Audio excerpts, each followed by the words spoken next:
বৈরী আবহাওয়ার কারণে সকাল থেকেই গুড়ি গুড়ি বৃষ্টি রাজধানীতে, যার কারণে বাজারে ক্রেতার উপস্থিতি কিছুটা কম। তবে চাহিদার অনুপাতে বাজারে বেড়েছে সবজি সরবরাহ।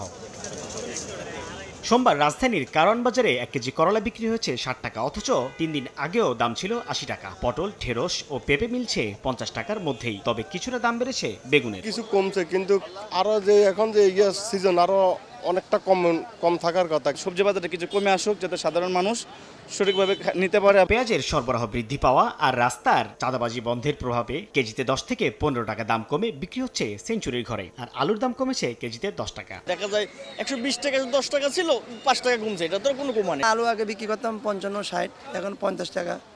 পেঁয়াজ বিক্রি করতাম 110, 15, 20, এখন 100 টাকা। তবে আবারও চোখ রাঙাচ্ছে মুরগির দামে। 2 দিনের ব্যবধানে কেজিতে 10 থেকে 20 টাকা বেড়ে ব্রয়লারের কেজি বিক্রি হচ্ছে 170 টাকায়। পাশাপাশি বেড়েছে ডিমের দামও। নতুন করে খামারিরা মাল উঠাইতেছে, আবার ওই মাল যদি খাদ্য ফিড দাম যদি কমে, তাহলে দেখা গেছে আপনার বাজার আবার নিয়ন্ত্রণে চলে যাবে। দাম বাড়লে কি সমস্যা, তো অনেক ঝামেলা হয়।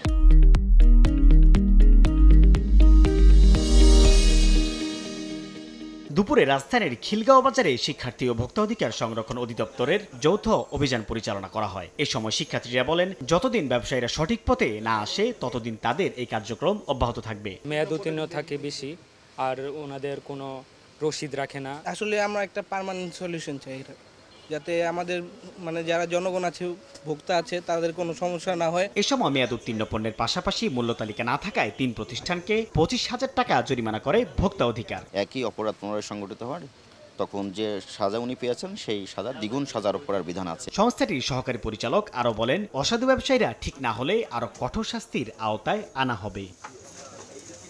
সাইফুল ইসলাম, সময় সংবাদ, ঢাকা।